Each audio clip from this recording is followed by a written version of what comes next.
God. The hospital offered him a $25 gift card for a supermarket, which he declined. I'm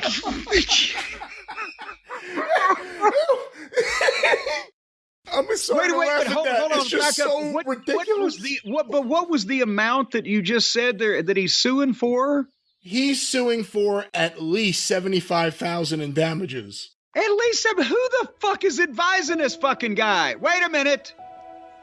Ladies and gentlemen, if you are ever taken to a hospital and put into a straitjacket instead of receiving medical treatment because you are a famous person, or at least you're somebody that they don't think you are, I know who you can call. Call Stephen P. News.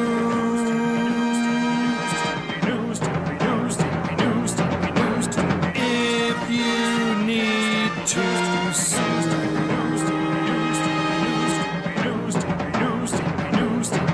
An outlaw mud show or two. Still to the rest. Boy, howdy, go no further than, what is this guy's name again? The new top, Brian, what's his name? The lead singer of the Four Tops, maybe I'm going to get locked up. Of the Four Tops Motel used to tour with the Four Taps. Alexander Morris. Alexander Morris. Stephen P. New needs to call you, because you are a fucking idiot. If you're suing this hospital... He's been through a lot. It's no, $75,000. But you know how much Stephen P. New could get this guy in his sleep in Beckley, West Virginia? Much less, goddamn... Where is this place located? This was in Michigan. What part of Michigan? The Ascension Macomb Oakland Hospital. Somewhere near Macomb or Oakland, if those are towns, I would presume. Well, I think that's counties, and I think it's around Detroit. And my God, Stephen P. New, Alexander will be the new chief of staff of that hospital if Stephen P. New gets a hold of him, or he gets a hold of Stephen P. New, because how is that not a multi-million-dollar lawsuit? I come in, I've got pneumonia and heart issues, and I come in an ambulance. And just because I say I'm the lead singer of the Four Tops, which I really am, and can prove it if you'll shut the fuck up, you're fucking putting me in a straitjacket? And this is medical malfeasance at its most masterful.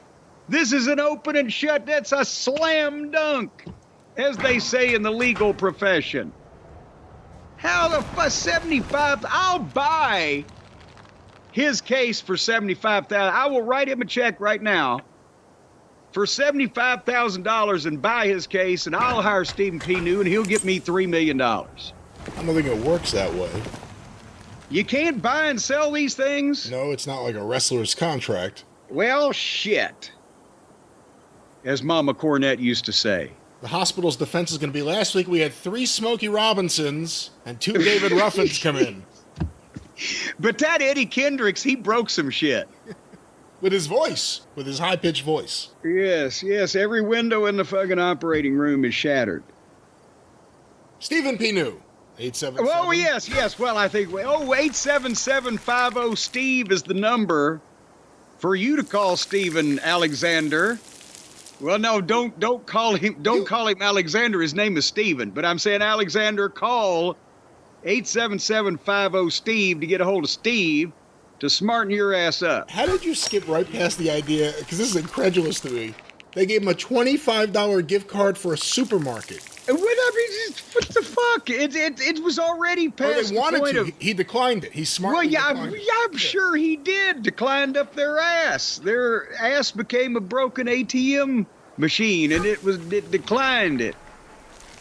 What the fuck? How could you? No, I am incensed that this fucker's trying to let him off with $75,000. There's got to be some punitive issues going on here. They have got to be punitized. You know what it means to be punitized in court, don't you, Brian? Now, I'm a small-town bird lawyer, and I know all the verbiage. When you're punitized on top of the damagized, that means you get 3 times the money. and in cash. You know, again, and you get to sleep with the other guy's wife. Again, I don't think any of this, I'm pretty certain none of this is actually what happens. But Stephen P. New could be the man for you. NewLawOffice.com. Yeah, well, that goes without saying. That wasn't the highlight of the No. show. Oh, no. Because then, Brian, I had completely forgotten where Wrestle Dream came from, what the meaning, the heart and soul behind Wrestle Dream. Well, I'd forgotten that it was all a tribute from Antonio Kanoki to Antonio Inoki. Since they did it last year, and I thought they might have the good sense to leave it alone at this point. But no, they returned this year, and Tony came out, and he's a social moron. You know what I mean? He has no idea how to be. But he was just Screaming. He was hopping. Well, first he was looking out at the people, and he was kind of not really hopping, but just kind of vibrating a bit back and forth. And then he began screaming. And it wasn't like that they were doing the Dominic Mysterio thing where every time he opens his mouth, they're trying to make noise and drown him out. They were already half-ass listening, right? I don't want to scream like he screamed. I can't do it. I would hurt myself. Thank you, Tacoma! Everyone! And he's holding a mic. It's not like he's screaming with no mic. No, he's screaming into the mic. While these two very calm children next to him are just standing there. Well, no, wait a minute. First, he came out first and started screaming, and then he brought them out to scream at them while not looking at them. He was neither blinking nor looking at the two people. He said the grandchildren, the grandsons of Antonio Inoki. And now I start to think, as they walk out next to him and they got the red towels around the neck, and he's giving their names, and I truthfully didn't write their first names down, not disrespecting these teenage young men. But the point is, Tony is screaming their names, but he's not looking at them, and they're 2 feet to the left of him. I'm thinking, is he reading the names from behind the camera? But then the whole time that he was screaming at the fans, he never looked at these kids once. Did you notice that? I did notice that. He also called Antonio Inoki wrestling's greatest dreamer. Yes. Like when he dreamed of taking New Japan's profits and diverting them to other interests that he had. And that sugarcane plant or farm in Brazil, but he dreamed up a lot of creative accounting. But no. So I also want to honor Hiroshi Shinma, wrestling's greatest scapegoat. That's where they got the gimmick from. Yeah, from Shinma. You know what? At that point, the grandkids should have just grabbed the microphone and said, Honorable Master Shinma was innocent. It was Sayama all along. Sayama? Really? Not Sakaguchi, but it's a total swerve. It's Tiger Mask. It was Sayama. It was all his fault. See, once again, we're now, we talk about them narrowcasting, but then, folks, this is the only way that Brian and I can make it entertaining for ourselves. They should have had Maeda run out there and shoot kick both of the kids. Start a new feud. Face in. Yeah.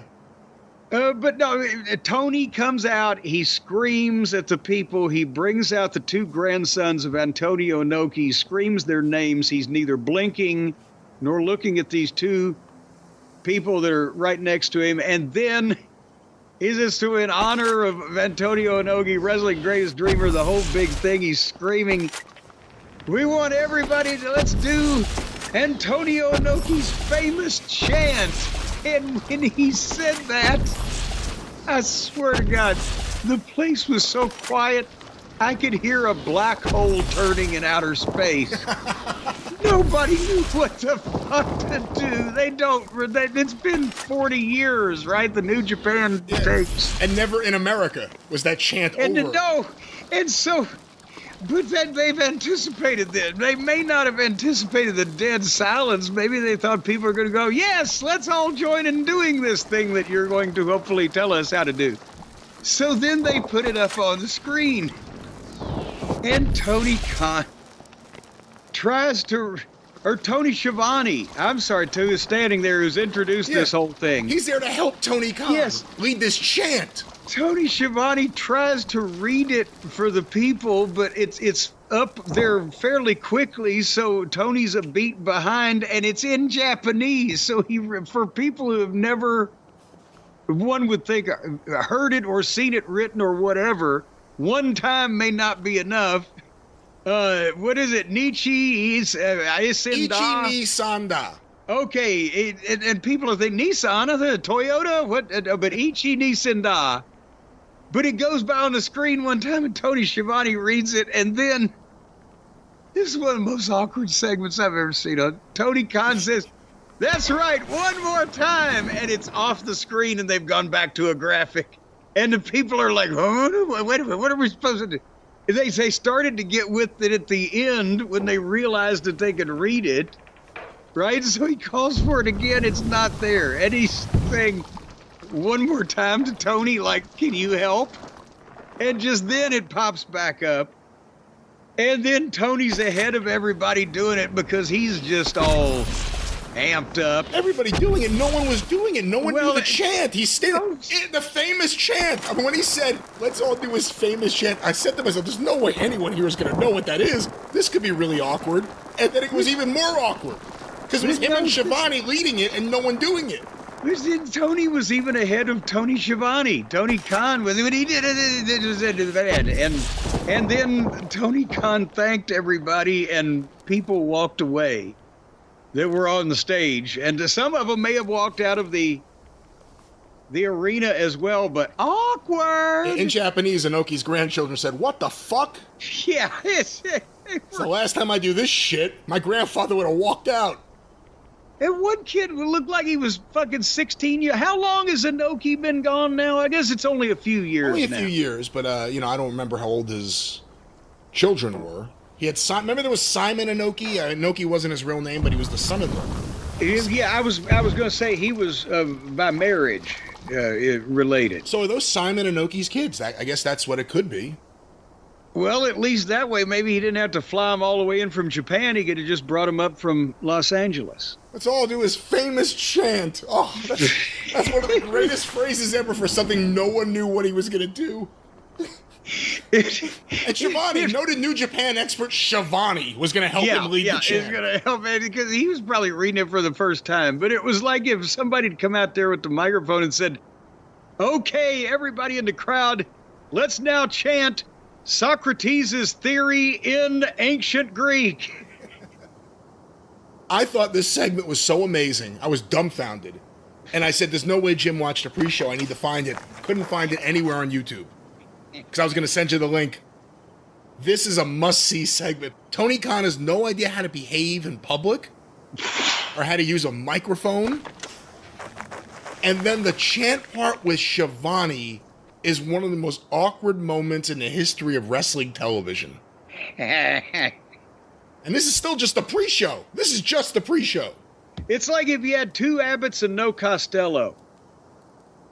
It was very strange. That was the one segment on the pay-per-view I couldn't wait. I was hoping you saw the pre-show, and I couldn't wait to hear what you would say about that because it was stunning for Tony's disheveled look, the stoicism of the Inoki grandchildren as this is all happening, Schiavone at his frumpiest worst, and no one there knowing this chant, and they pulled back and they get the wide shot just so you could feel the awkwardness. Yes, everybody's like, what do we do? What do we do? And they put the words on the screen that didn't really seem to help, and then Tony wants them to keep going, and the owner of the company is saying, let's do it again, and they just play music like it's the Grammys, and they're trying to get him off the stage. Remember they did it to, like, Sinatra? Lifetime Grammy. Was it the Grammys or the Oscars where they gave Sinatra a Lifetime Award? And he comes up, it was like his last appearance ever on TV, Old Man Sinatra. And he comes up and he gives the big speech, and they start playing music to get him off the stage. So this is no, it ain't your program, is it? This It's is my show. No, it's the experience, actually. Yes, but you have, before we get to this SmackDown as our grand finale, you have a couple of things that are making the news as we're sitting here speaking that we needed to discuss or talk about or acknowledge or whatever. Is that correct? Well, in the last day, because it started while we were recording yesterday, we've just received a bunch of emails about 3 specific things. Emails and tweets about 3 specific things, so I thought we should probably address them here. Why wait until the drive-thru? There's an outcry from the people, and we need to go ahead and get this done to get these people off our back. That's right. We want to get these people off our back. So, well, go ahead and start unloading them. What's first? Well, I don't know how much you saw of this, Jim. Hopefully none. But we were tagged in a bunch of stuff on Twitter, and then I don't look at it anymore. Well, the Meltzer Said What Twitter account tweeted out a couple of clips, and they're very interesting, and a lot of people find them quite humorous. It is Brian Alvarez with Vinny, his friend and longtime co-host. Not the one we're thinking of. Which one are you thinking of? Well, either McMahon or Shitstain. Well, no, I said Vinny, not Vince's. Well, they used to call Vince McMahon Vinny back in the old days. That's right, and I don't trust anybody with named Vin. So Vin Diesel's out of my fucking Christmas card list. Vin, Vince Gelsa? Vincent, Vince, any kind of Vinny, any kind of variation of that. All right. Well, the Brian and Vinny show had a review of something from AEW that I'm going to guess is a program we're unaware of. And then after we hear some of that, we'll talk about that. Also, Meltzer Said What tweeted out with this same clip here, audio of Brian Alvarez with Dave Meltzer talking about the exact same thing, which is to something we talked about in part 1 of the show. It's revealing about Dave's relationship with Tony Khan. So he comes out and talks about their relationship. Who gave who the ring? Well, that's not what they talk about here, but let's get to this audio. So first, it's Vinny and Brian, and Alvarez has been somewhat verklempt in the past at Uncle Dave because he's having a harder and harder time trying to figure some of this stuff out, and Dave just acts, well, you just don't get it. Alvarez is in the unique position now of applying logic and thought, not just emotion, to everything with AEW. The big issue is still that he has friends there. He has people that he knows and sources. So, you have to balance what you see versus what people are fucking feeding you. Well, let's go to this from the Brian and Vinny show, November 10th. We'll stop this along the way and talk about what they're talking about. Match wears on, and every now and then Beast is like, and he puts his head in it. He's just conflicted. And I'm just like, fuck me, dude. I hate the storyline because what the fuck do we know about this story? As TV viewers, okay? Not people going on social media, and not people on Twitter. What the fuck do we know as viewers about this storyline? Okay? We know that Roddy wants to recruit the Beast, okay? We do know that. We've seen it. Roddy keeps wanting to recruit the Beast. We know that he calls him Frank. Frank? Thankfully, he stopped doing that. But as television viewers, we have no earthly idea why they keep calling the Beast Mortos Frank. Wait a minute, stop it. Let me stop it here, because we've not seen any of this on Dynamite at all. Well, obviously it's Rampage or Collision or something, but the point is, they're calling old rigor mortis Frank. Would that be like if you called Abdullah the Butcher Larry? Now, it said, Brian Alvarez said... Brian Alvarez said that they're trying to recruit him, which I guess would mean into the Undisputed Kingdom. But isn't he a member of the people that Jake... Yes. Just got from... But they were never with Callis, but then Callis signed him so he could sell them to Jake? That's right. With LFI. Why are they together? LFI know. LFI know. But let's go back to this audio here. I know, okay? I know that the Beast Mortos joined LFI. But Dave tells me, apparently getting this from Tony Khan, that Beast is actually, he's not a full-fledged member. He's like he's some fucking, I'm like, what the fuck are you talking about? Where did you get this? This doesn't count if Tony told you off air. Like, we don't know. He's in LFI, dude. He's not a junior member. He's not on fucking probation. He's a fucking member of LFI. So apparently he's conflicted. So wait a minute again. So now Dave is defending the angles because Tony has explained it to him on the phone at some point, even though nobody said this on the actual television program where people would know. Well, that's the other interesting thing. If Dave Meltzer and Tony Khan were talking, you think they'd be talking about what's going on with Moxley, MJF, Darby, the Bucks, Omega, anything with them, not, let's talk about the Roddy Strong Beast Mortos thing. They've gone deep enough in their conversations that it has gotten around to Roderick Strong and Rigor Mortis. Well, let's go back to this rigoring conversation. Want to be in LFI? I mean, he did the fist. Does he want to be with Rod? Why would he want to be with Rod? None of this makes any sense whatsoever. And the guy speaks no English, so like, how do they communicate? He speaks beast. It's just stupid. He speaks beast. Like Roddy's supposed to be a baby face, but he's being a dick to the beast. But then like God, I hate this storyline. So here's the story. Am I missing anything? The story of this specific match, I got one more thing. So because this goes back to the match, forget everything I just talked about, just what we saw on television. So Beast is conflicted throughout the match. Okay. Well, he's conflicted again at the end, and he gets hit with a jumping knee and pinned. Well, that's the first clip, and apparently this is some of the action we're missing on either Collision or Rampage. I'm not certain. Boy, it sounds so scintillating, but also now they've got Alvarez about ready to jump off the fucking cliff. They've about run him crazy trying to understand this shit. By the way, I want to see that match where every time Roddy tries to do anything, the Beast doesn't lock up. He just goes, ah!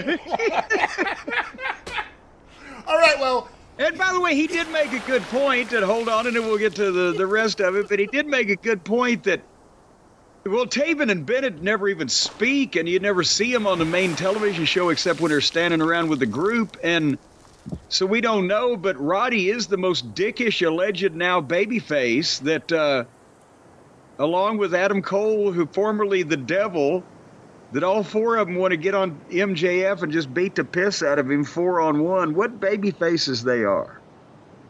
Well, let's now go to another babyface, Dave Meltzer, speaking with Brian Alvarez on Wrestling Observer Radio the next day. Now, Alvarez got a little adamant about his displeasure with this thing. Is he going to go full bore on with Dave Meltzer and tell him how he feels about this? And again, it sounds like this had come up before somehow, so here is Wrestling Observer Radio from the 11th of November. So we have another team that is teasing a breakup. Correct. Yeah. Correct. So we're Roosh and Mordos teasing a breakup like later in the show? Yeah, well, yes. Okay, now listen. Hold on, 1 second. Yes! He was ready, though, because as soon as he brought up Mordos, he's like, oh, I'm ready to jump on this shit. I got infuriated the last time you tried to explain this to me. Yeah. Roderick Strong and the Beast Mortos. Yeah, The Beast Mortos he's just stricken. He's so sad, he can't decide what he wants to do. Roderick Strong says, Beast, we needed you. Where were you when we needed you? And this Beast is conflicted. I'm like, why is this Beast conflicted? He's with LFI. Why would we care? Like, why does he want to be with Roderick Strong? We don't know. It's never been explained. They never even explain why he's called Frank. They just call him Frank. Frank! I'm just watching this thing, and because the story... Well, everyone has a first name. They just don't use it in wrestling all the time. Because this story is he's a lawyer too. God help me. You know he's a lawyer, right? I don't know he's a lawyer because they never told us that on television. Well, I'm watching this angle where they presume that I know that he's like, what did you tell me that Tony said? He's like, he's not officially an LFI. He's like a what? he's still being recruited by Roderick Strong in the Undisputed Kingdom. And he was. He's in LFI. They're telling him to forget about this guy. So anyway, the Beast is so, like, strict. Let me stop it. He's so fired up here. Let me stop it for a moment. He's gonna hurt himself trying to. And what about Dave? Well, his name is Frank. What the fuck? Everyone has a first name. Ugh. Go tell that to the Crusher. I mean, sometimes people don't have a first name. Yeah. Did anybody call the Crusher Reggie? Hey, Reggie over here. The fuck? And he's a lawyer.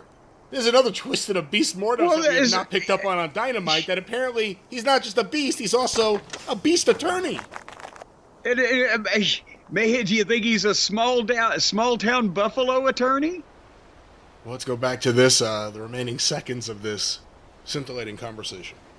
Frickin' with remorse or whatever, that they have basically a shitty match. Actually, I thought the match was pretty good. Bro, by Roderick Strong Beast Morto standards, they could have a match 500 times better than this. They could have had a The better whole match. match is Beast going, oh, he can't decide what he wants to do. I'm like, I know what I want you to do. Beat this guy's ass, and then he'll make a big comeback. He was beating his ass. I mean, he was going pretty hard on him. You know, which to me made no sense. It's like, you know, like that's Beast. animal Yeah, cruelty. Beast, you want to be in his group? Why are you beating his ass so bad? Yeah, you want to be on our team, and then you have a. Well, if you don't, let's have a match. It's like, wait, if you're recruiting him, why do you want to have a match with him? I didn't like this match. Too much rigmarole. I like the match. We're supposed to be in the middle of something with Roderick Strong. Well, that's the end of that there. Yeah, what a way to get. Hey, I'm going to kick the shit out of you until you agree to join our group. What? How does this come up in conversation between Dave and Tony? You know, could it have been about 3 o'clock in the morning and they're still anxious to talk more wrestling? And Dave said, I was trying to explain to Brian Alvarez about this important angle you're doing with Rigor Mortis and Roddy Strong. And Tony took about 45 minutes to fill him in. So far, Maybe that's it. Dave's maybe contributing ideas to this wonderful program. Who knows? Well, he seems to understand it better than not only the general population and all the viewers, but the reporters that are trying to cover it. So he must have some input in that. Maybe Dave's booking Rampage. You know, it's important to note, Rampage and Collision have seen their numbers crater.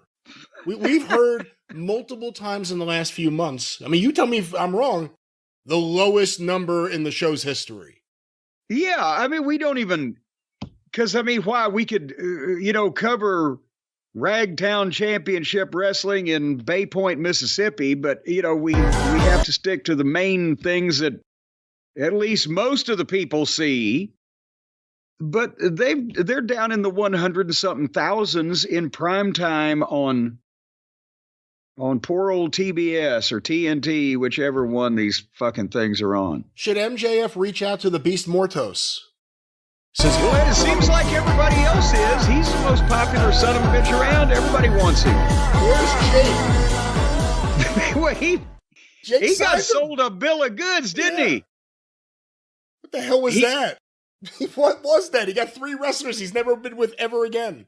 Well, but here's the thing. We hadn't seen him in, 2 years on television, and he shows up as the manager of record of Lance Archer to trade him to Don Callis in exchange for these 3 Mexican fellows that Don Callis never had anything to do with, right? And then we've seen the Mexican fellows, but we've never seen Jake again. Well, we will stay up to date on this story and follow up with any appropriate measures or Yeah, call some kind of state home for these people. I think that's the appropriate follow-up. There's child protective services. Is there a podcaster protective services that we could call for the way poor Brian Alvarez is being treated over there? We said it a while back. He was going to come to the dark side. He was going to start saying the truth and realizing it, and he has. So a lot of that language sounds familiar. Did you hear the latest about Kota Ibushi? I I saw something on Twitter that people were trying to argue to whether he had a staph infection, a Band-Aid, or a giant pimple on his shoulder. Whatever it was, it didn't look like it should be something that someone should have rolling around on a canvas. Yes. Unlike WWE, I don't know if the promotion there was going to change the canvas in between every match. But I have an article here, and a couple people sent this to me. It's from Tokyo Sports, actually. Marvelous. Kota Ibushi in heated battle at Nagayo's 60th birthday festival. That's Chigusa Nagayo. It's not strange that his injured right leg could end at any time. Now, this is translated, of course. Okay, apparently. But there's a few interesting key points. Partially. This is the partial translation, ladies and gentlemen. Once again, Kota Ibushi, who's signed to AEW. Kota Ibushi, 42, affiliated with the US AEW, celebrated the memorial of the charismatic Chigusa Nagayo, 59, of the women's professional wrestling group Marvelous. Marvelous. You look marvelous. He participated in Nagayo's 60th birthday festival at Korakuen Hall to celebrate Well, her I thought 60th... I just thought it just said she was 59. Well, let me finish. To celebrate her 60th birthday on the 8th day of this month. He teamed up with Takumi Iroha and Ryo Asaka to face Nagayo, Masato Tanaka, and Titus Alexander. Wait a minute. Hold back up now. Chigusa Nagayo is a 60-year-old woman wrestler. Yeah, she started when you started. And she's in a 6-person tag match against 3 guys with 2 guys as partners? Well, one of them, I'm guessing, I don't know who Takumi Iroha is. Maybe that's the woman on the side with Kota and Ryo Asaka. But after 10 minutes into the match, Ibushi finally faced Nagayo. And they glared at each other for a while. Yes, because one is a 60-year-old fucking woman and the other one has just had both of his feet amputated. While the two finally approached each other, they put their foreheads together and engaged in back and forth chop battle. After that, Ibushi received a knee kick from Nagayo and was tightened up with an Achilles tendon hold, causing him to writhe in agony. Still, after 15 minutes, Ibushi hit Titus with a dragon suplex to gain the momentum, and finally hit Titus with a Kamigoye for the 3 count. What is that? Ibushi said this was... Wait a minute, the Kamigoye, is that a blood instrument of some kind? Or what hit him with the fucking Billy sure. Club? What? Ibushi said that this was her second time competing in a women's group. Wait a minute. Ibushi said this was her second... Again, translation. I'm guessing something is lost here in the translation. Yeah, apparently, that's the problem. And people won't admit that the whole Japanese wrestling scene gets lost in the translation over here. Ibushi said this was her second time competing in a women's group, the only time being the Stardom Ryugo tournament in April 29, 2013, where Ayaka made her debut.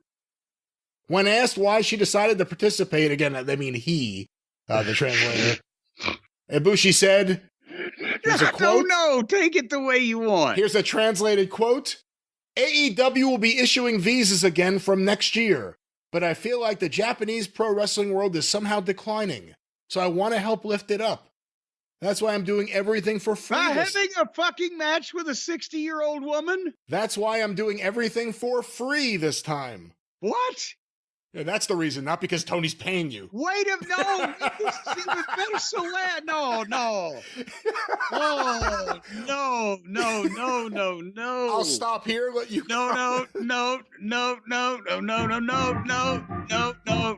Nobody can fuck Tony like that son of a bitch. Nobody can fuck Tony like this guy.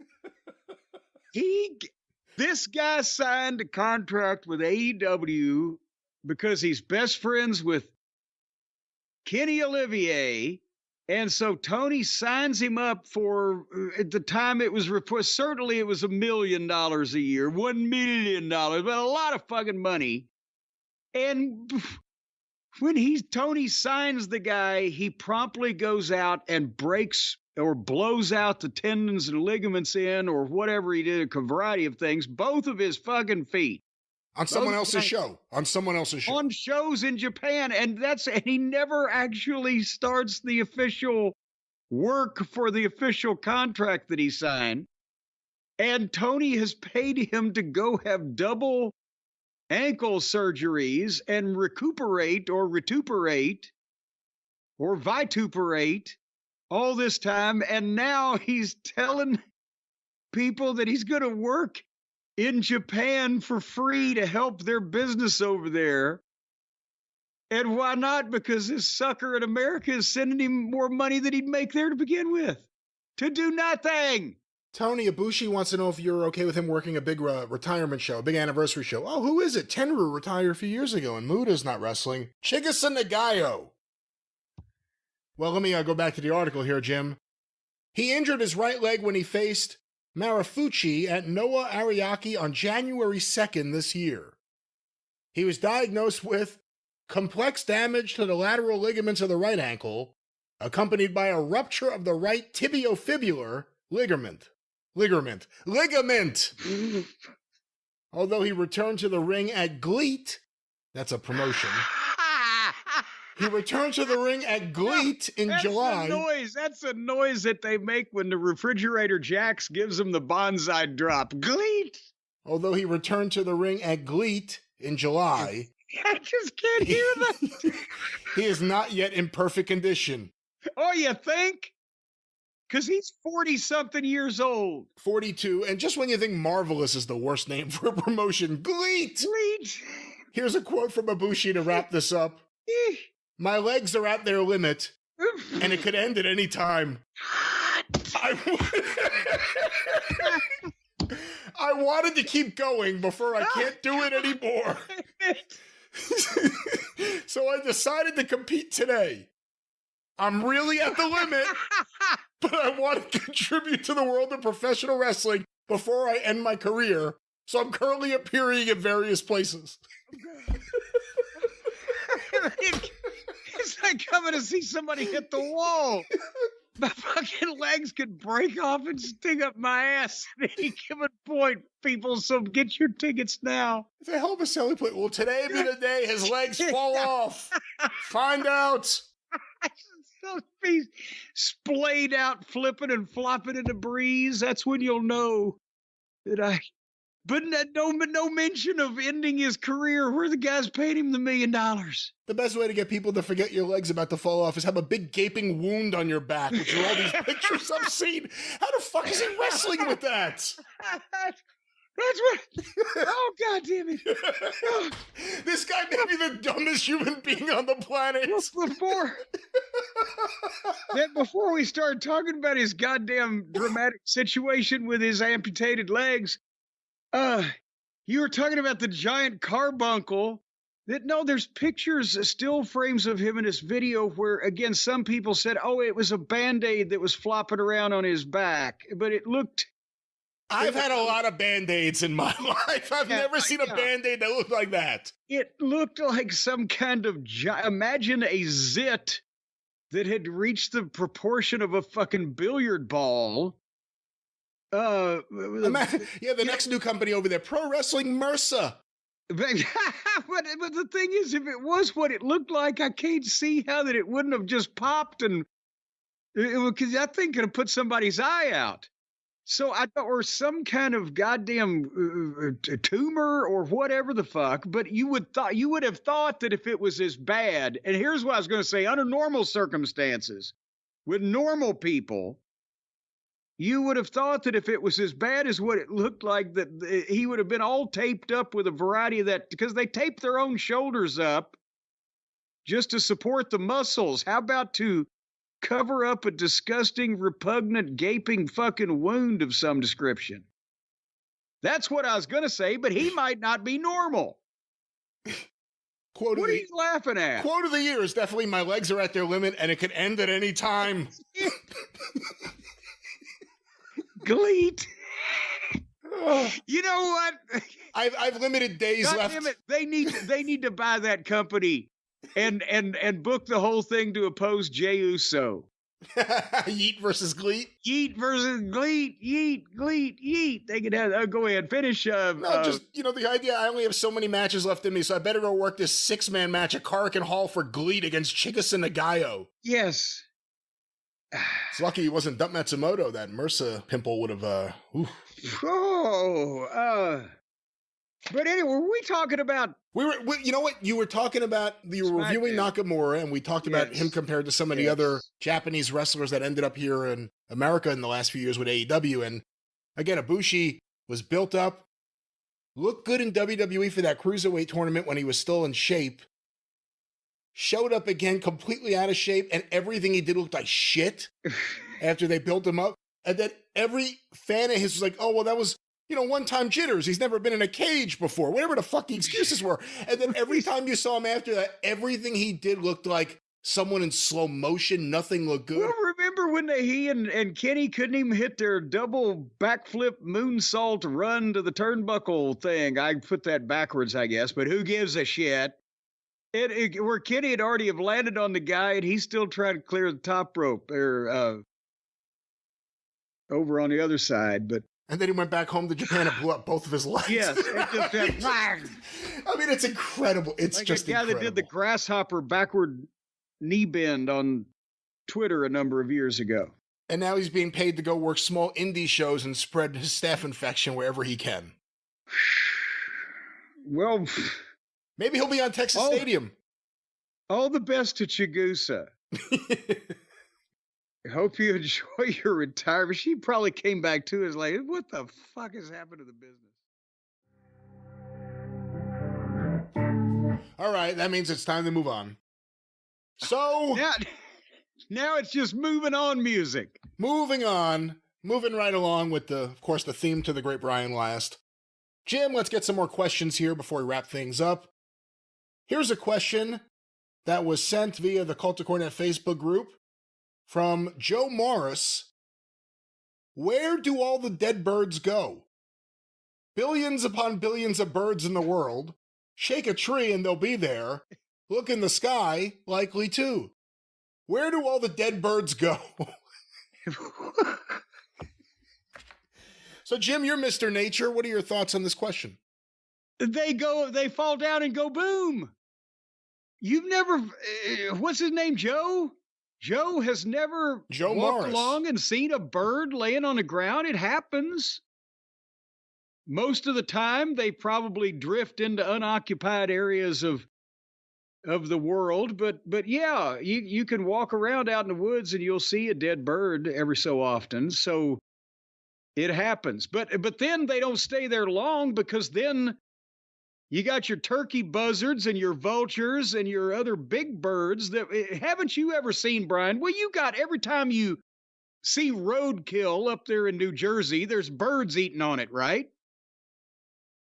Not every time. Sometimes. I mean, usually it's by the side of the road. That's where you see. Well, it's fresh bird. If it's in the middle of the road, the birds aren't stupid. That's why the thing got dead, because it was in the middle of the road. But on the side of the road or out in the fucking yard or whatever, the big birds are going to come down and eat the little bird. The big birds will come down and eat a fucking rabbit. Oh, I found a rabbit last summer. Part of a rabbit out in the yard that after it had been this took somebody's dinner. Oh. But which part? There was various parts of it, but a lot of parts were missing. You couldn't really have reassembled anything. But it's part it's part of the cycle of life. That's what happens. Harley found these moles I've got. I've been, ever since they started putting a subdivision in across the road from me, they ran the moles from that 26 acres all over on this side of the road, and now I've got moles everywhere. And I'm always tamping down mole runs while I'm walking Harley. But she found one of them last summer. Again, it was just with its feet up on its back in a mulch bed, laying there deader than 4 o'clock. Deader than Kelsey's nuts. And I don't know what happened to it, but something happened. And then it wasn't there the next day because something came along and ate it. It's the cycle of life. So in conclusion, Jim, where do dead birds go? in bigger live bird stomachs, or potentially raccoons, or minks, or coyotes, or things and such of that nature. Well, Jim, let me get a few more topics and questions here this week. This was sent to cornydrivethrough@gmail.com by Les Winslow.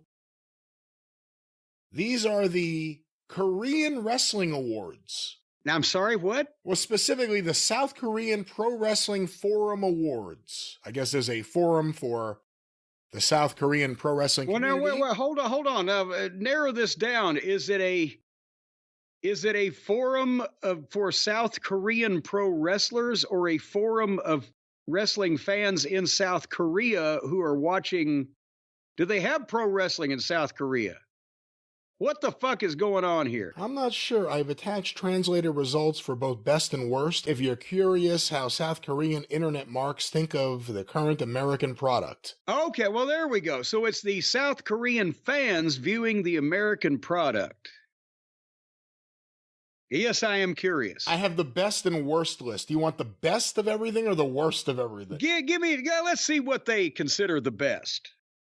Best male wrestler, Cody Rhodes. Okay. Best not shocking. That's not a shocking thing to say. Best female wrestler, Liv Morgan. Well, I agree less, but they haven't gone off the beam too far. Best team of the year, Solo Sikoa's Bloodline. Well, okay, it's not technically a tag team. It's a group, but, okay. Best heel of the year, Solo Sikoa. They're liking the Bloodline over there a lot, aren't they? I don't know if I wouldn't talk about Drew McIntyre or someone of that nature, but again. Best babyface, best worker, and best champion of the year, Cody Rhodes. They really like Cody. Best match of the year, Roman Reigns versus Cody Rhodes. WrestleMania 40. Best moment of the year, Cody Rhodes finishes the story. Okay, did Dusty ever do a South Korean tour? Best segment of the year, Rock and Roman and Cody and Seth at WrestleMania 40 kickoff. Okay. But here's some other ones. Feud of the year, best feud of the year, CM Punk, Drew McIntyre. Can't argue with that, really. Best catchphrase of the year, I believe in Joe Hendry. Okay, that one came out of fucking sideways, but well, yeah, I guess there you go. But maybe do the South Korean fans know more about American wrestling than the American wrestling fans that pick Maka Shakababi for the best wrestler? Well, this is not an outrageous list so far. Best newcomer of the year, Jacob Fatu. Best mic worker, CM Punk. Boom. Best non-wrestler, Paul Levesque. Can Tony Khan get the South Koreans to book his program? Well, it keeps going on from there. Let's go to the worst list. Besides a little Cody favoritism, you can't argue with a lot of that. Worst male wrestler, Jon Moxley. Oh, God damn. They are more in tune than the American fans. Worst female wrestler, Mercedes Moné. Boo! What in the world? Worst tag team of the year, the Young Bucks. Worst babyface of the year, Jon Moxley. Worst heel of the year, Jon Moxley. Worst champion of the year, IWGP champion, Jon Moxley. Oh. Worst worker of the year, Jon Moxley. Jon Moxley. Worst match of the year, Jimmy versus Jey Uso, WrestleMania. You hated that match, so you can't disagree there. I hated it, but I wish Moxley had gotten a clean sweep. Worst moment of the year, Jon Moxley choking Bryan Danielson with a plastic bag. Worst feud of the year, Bryan Danielson versus Jon Moxley. Worst catchphrase of the year, Death Jitsu, Jon Moxley. Worst newcomer, Kazuchika Okada. Worst mic worker of the year, Kazuchika Okada.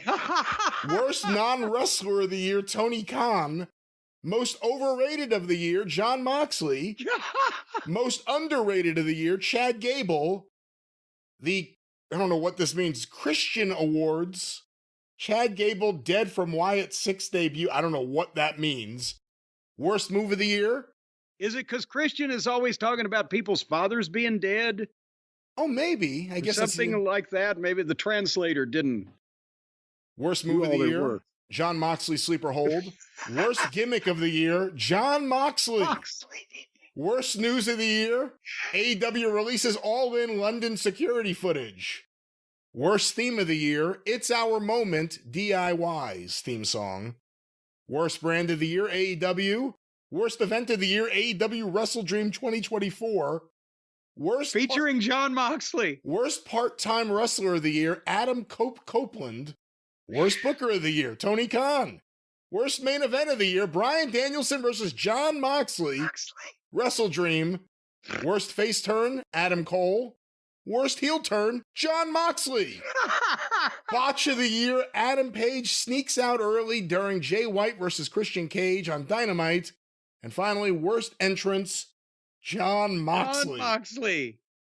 So what are your thoughts on the popularity of John Moxley in South Korea? Well, John, more importantly, what do you think about your popularity? I don't have any witty comebacks because I didn't know I was going to sweep the fucking awards. I'd like to thank Tony. I'd like to thank Pak Song Nam Oh my God. for representing me in Korea. They have a better handle on the wrestling business than the American fans do, unfortunately, over there in South Korea. Are these Leo Garibaldi's grandchildren or something? It does make you wonder about the international thoughts of non-WWE wrestling. You know, there's a lot of parts of the world where either their first exposure to wrestling or the first wrestling that looked major league was WWE, and it still is. If they're watching AEW, and then you're watching a spectacle of WWE, again, it shouldn't be a surprise. They're basically voting the same way, if this is real, and I don't have any reason to doubt it because apparently other people have said it too. They're voting the same way a lot of people here in the States would. But boy, I tell you what, they love them some Cody, and they don't like no Moxley. Well, there are the South Korean Wrestling Awards for... Worst lunch, anything John Moxley eats. They love Cody, they hate Moxley. Worst illness, anything Moxley has. Jim, a bunch of the listeners have sent over several different articles from different places, all centered around, let me open one of these, Action Bronson. I don't know if you remember Action Bronson. He is Wait a minute, Action Bronson was one of the celebrities that they had do a match in AEW at one point. Well, he does Hook's theme music. Okay. Entrance music, theme music, like he's Batman. Yep. His entrance music. Well, he's got a hook signal. That's right. But he did the hooks in the song. Action That's Bronson. right, and he was the one. He was bigger than all the boys, and it was handled himself pretty well, from what I remember. And that was a local show. It was a New York show, and he's a New York guy. Here's some quotes. He was on the Ariel Helwani show. That's usually where trouble starts. Every time someone's on that show. Here's the quote. Asked if he wanted another match. He was dismissive. And then he said, "You know what they do? They don't call you back." I never got called back. There was an angle there. I'm ready right now. I'm ready for whoever. Oh, my God. Ariel asked him if He thinks he can come in and be a contender. Ariel asked him if he liked being backstage at AEW. At first he said yes, and then here's what he said. Actually, no. I enjoy the act. I don't like the backstage is weird over there. It's just weird. It was just like everyone's cliquey. You could tell it was weird vibes. So, wow, even the novices can kind of pick up on this shit. if you have a celebrity, and we've seen this time after time in just the last few years alone with WWE, if you have a celebrity that really wants to be a part of it, you end up using them, it kind of works. They're over, and they're willing to do more, and they set up an angle. You don't call them, you ghost them too? Well, you but ghost them hold like they're on. jelly Nutella? But hold on here now, because this guy also sounds like he's the, well, I'll go in there and, I can have a pay-per-view match with so-and-so. We don't know how he was to deal with. And I'm not trying to defend by any means the talent, management skills, and et cetera of the AEW company as a whole over there. But does this guy sound like does he realize it was kind of a gift because he's a celebrity, or does he think he's ready to be a championship wrestler? I don't know, but again, Bad Bunny. Yeah, but I remember Bad Bunny being better than Bad Bronson. But we didn't know that. You know what I mean? That's a case of someone who was a wrestling fan and WWE embraced it, and he ended up really involved for a while there. I'm sure he'll be back at some point. But you can tell. You can not only if you work the guy out just to see where he's at physically, but attitude-wise and the way he. But you've got to have a professional organization in place before you can expect the amateurs to come in and understand what the protocol is. I have some things here from the Observer website article on this, but there's no actual quote. In his lone match in September 2022, as part of Rampage Grand Slam, it wasn't even on Dynamite, on Rampage Grand Slam, he teamed with Hook against Matt Menard and Angelo Parker. During the interview with Ariel Helwani, he intimated he wanted to do more in the match, but that his opponents didn't want to take some of his offense, like a top rope splash. Okay. Or a face buster. Oh, yeah. Well, hey, come on, bust my face, Bronson. See, that's what I'm talking about. Because it's such a, hey, kids, let's put on a show atmosphere. These people think they can come in and, I'll do this and that because it's all, And I'm sorry, but a lot of guys, even some of these guys from the indies, don't want a 280-pound fat fuck that's never wrestled before to jump off the top rope on their fucking bodies. Well, Bronson, a big wrestling fan, said he trained I'm sure he is. Said he trained for 8 weeks for the match at Arthur Ashe Stadium in Queens, New York, with Taz and Hook. Okay, and by the way, guys used to train longer than 8 weeks in OVW to get on the show at the flea market, and this guy trained for 8 weeks to be at the Arthur Ashe Stadium on television. He said he was in the ring for 2 to 3 days a week, and he was training on the off days, and that MJF even showed up on some days. He 100% wants to wrestle again, and that if he gets the call for a big show, he's there. How old is this guy? He also intimated he would wrestle for WWE and mentioned fellow musician and occasional WWE wrestler Bad Bunny as an opponent. Okay, so maybe this guy's just setting up his own angles all over the place. That's what I'm saying. Bunny versus Bronson. Book it now, baby. I don't know. I get gas from all these people. Did you ever have that happen to you? You leaned in a little bit to someone who was a local celebrity or just a celebrity or anyone like that, and they got too close, they wouldn't leave? You know what I mean? Yes. Yes. There was one here in Louisville. There was an attorney that was the son of an actually well-thought-of attorney, but the son was nuts. But he had a sheriff's deputy, or he was some law enforcement official, I don't want to misquote it now, that had kind of, I think, had some intimate knowledge of wrestling on a limited basis. And, this guy could sell a bunch of tickets and we could do this and that because the lawyer was a Mark II. So I put him on a show and the lawyer wanted to tackle the cop afterwards and do something. I said, no, you can't do anything to look like shit. Don't. So he did it anyway, and it looked like shit. He tackled the guy and fell off him, and they did some phony-ass bullshit. When he got back, I was screaming, cussing at him. And he was standing there slack-jawed like, I can't believe somebody's talking to me this way. I said, you fucking idiot. You fucking exposed the goddamn entire business. We said, don't do anything physical. What the fuck? I said, I'm gonna walk over here. When I come back, don't be here. I'm gonna fucking kill you. And I turned around and left. I think one of the boys said, I think he's serious. And he got mad and fucking left. But the cop wasn't a bargain because he had his own entrance music on a cassette or a CD, whatever the format was then, years ago.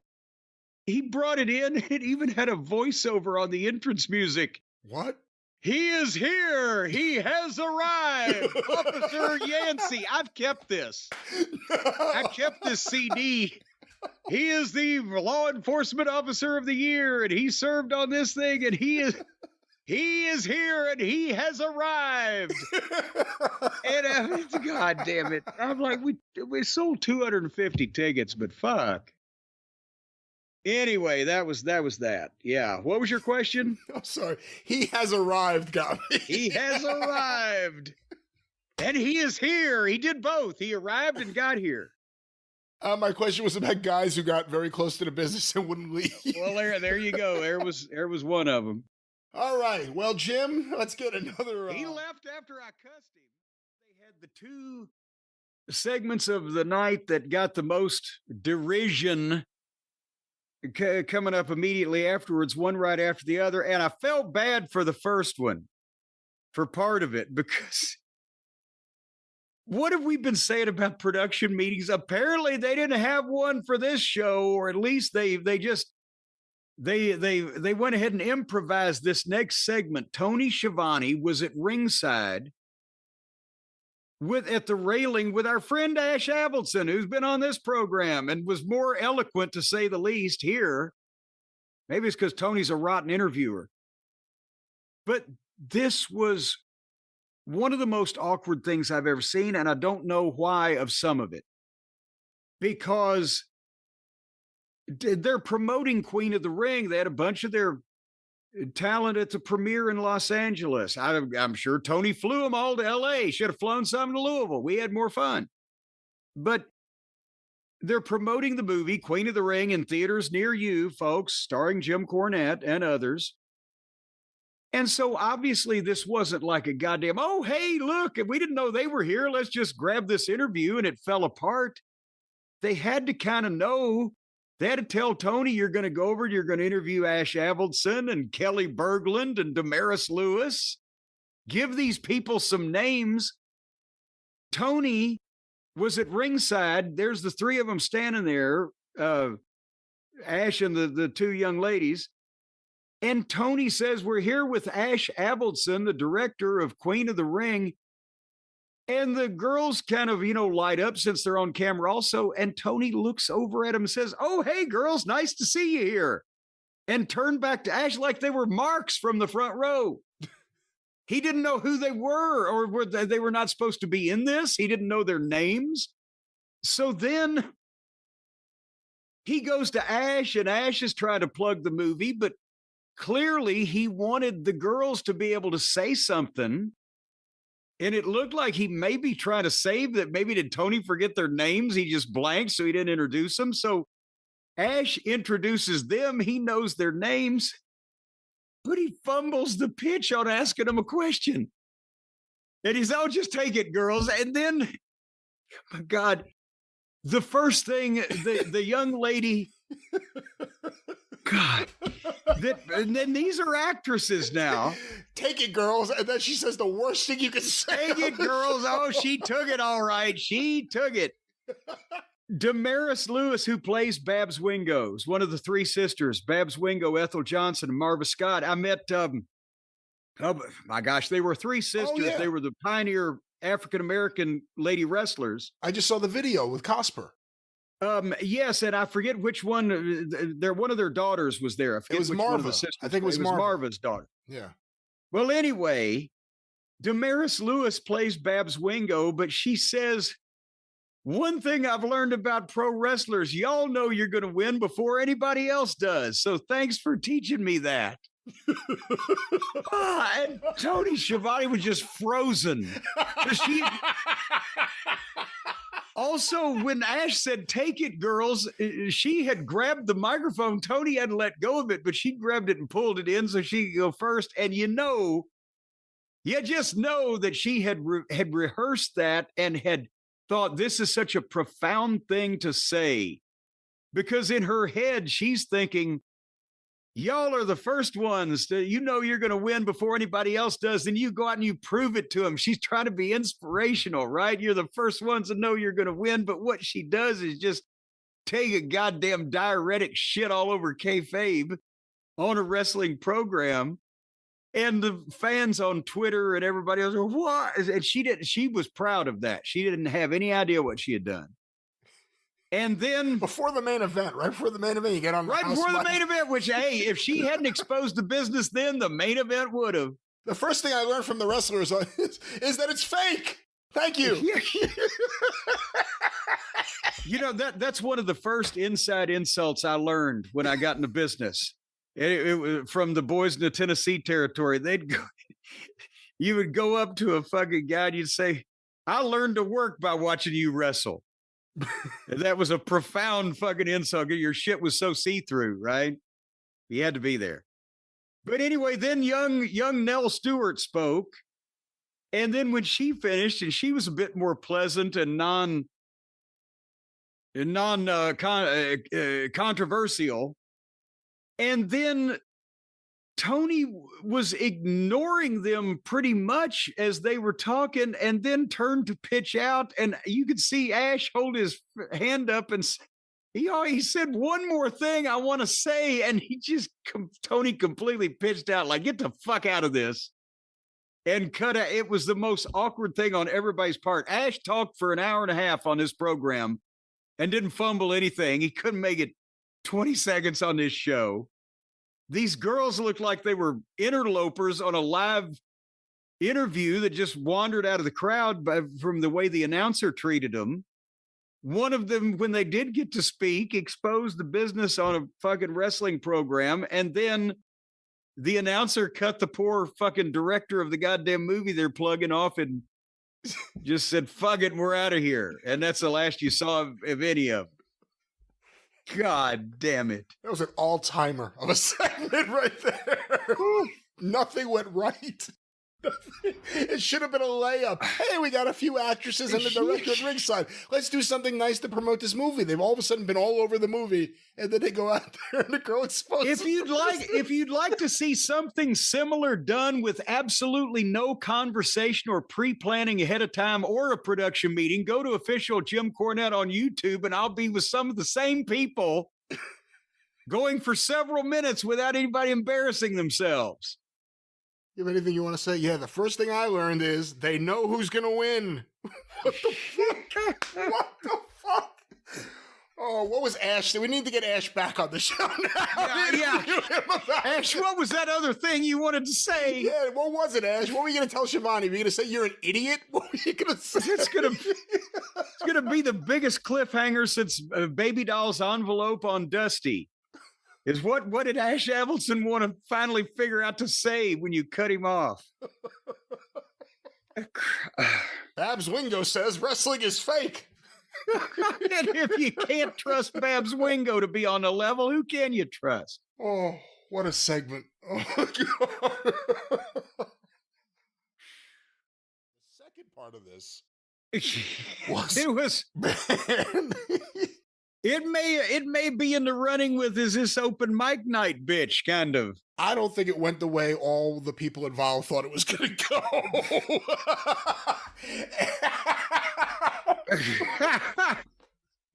Well, so MVP and Bobby Lashley and Shelton Benjamin are still standing in the ring when suddenly out comes Brian Keith and Big Bill.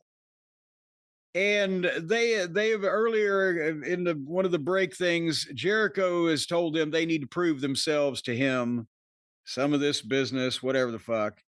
But now they come out and say, well, what they were trying to say, what the intention of this segment was to say was that they were going to try to put themselves over and make a challenge for a tag team title shot against the Hurt Syndicate.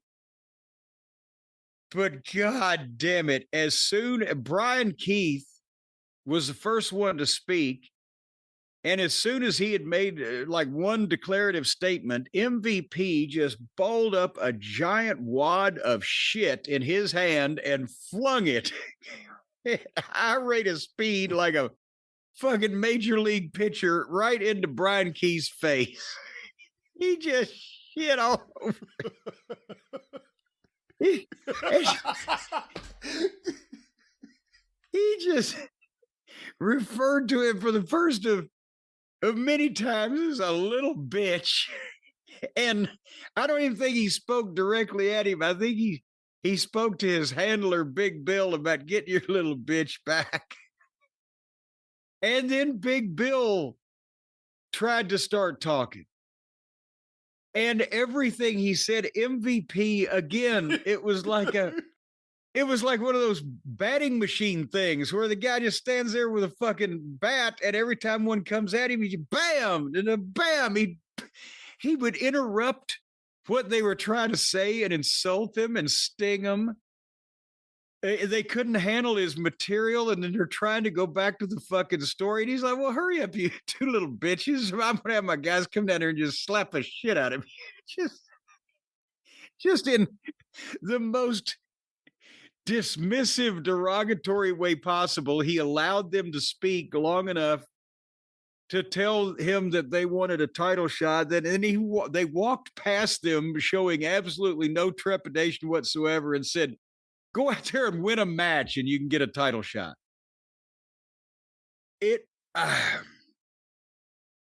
I've never seen a smaller 7-foot guy that by the time they finished hacking down that redwood, and Brian Keith is a fucking midget anyway, and they just made him a little fucking mascot.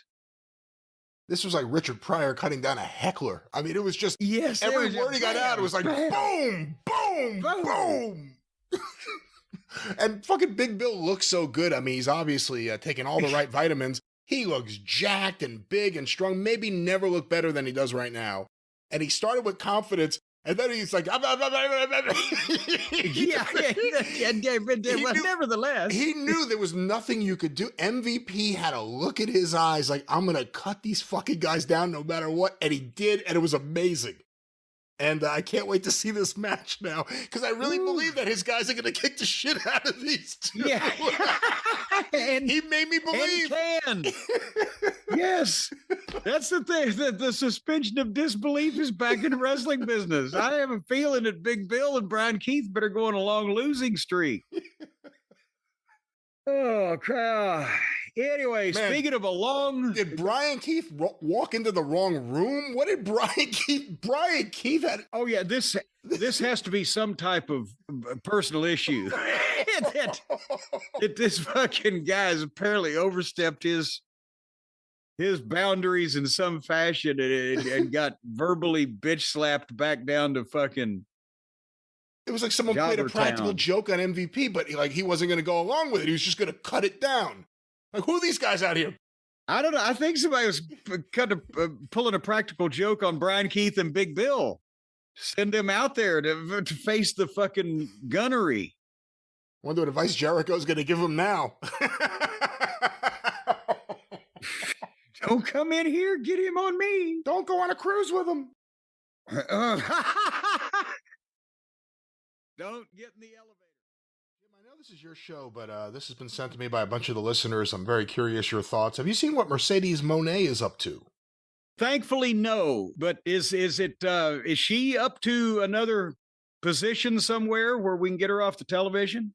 Well, on her official website, this is the link that's been sent to me. Let's be text buddies. It's an image of her, seemingly in the middle of her little dance. And it has some examples here. Someone said, "Hi, Mercedes. Is Snoop Dogg really your cousin? When did you talk to him last?" And as a response here, "He is. I saw him in New York City. We had dinner and talked fam." "Hi, Mercedes. What are you doing today?" "I'm with my dog trainer trying to potty train Bugs Bunny." "Mercedes, were you really hurt in your match with Momo?" 100%. Her kicks bruised my throat and I couldn't speak for 2 days. Now you may be asking yourself, what the hell is this? What is this? What I was about to ask you. For just $99.99 a month, my super fans have always been my super friends. Now, like friends, they could text me directly and privately. I'm so excited to finally be able to connect this way. Sign up and text me now. This is exclusive, one-on-one, personal, and private. You get a private number that only super fans can use. How fucking private is it when it's open to anybody that will pay? Is it even hers at AI? But you get a private number that only her super fans can use. Spots are extremely limited, so if you want to chat with her directly, don't wait. Make this happen. Be the first to know with Monet Magazine. Wait, hold on. Let me.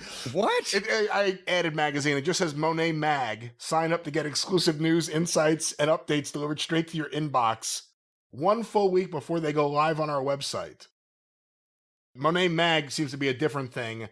The listeners have been dying to know your thoughts on a wrestler, or specifically Mercedes Monet, charging $100 a month to allegedly text? Exchange texts with people, yes. And by the way, should we do this? This seems like easy money. Well, no, because I'm not learning to text for any amount of money. If it's AI, if we could just get AI Jim and AI Brian to respond. Well, that's what I was about to fucking bring up. Now, it just pump the brakes. How, since I'm not a texter like the kids are, I understand it's a big deal to some people.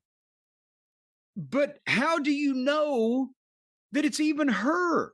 It's like when I've done cameos, I can understand that in terms of, you know, that it's me. I'm standing there talking to you, or talking about people that you have told me about, whatever they're.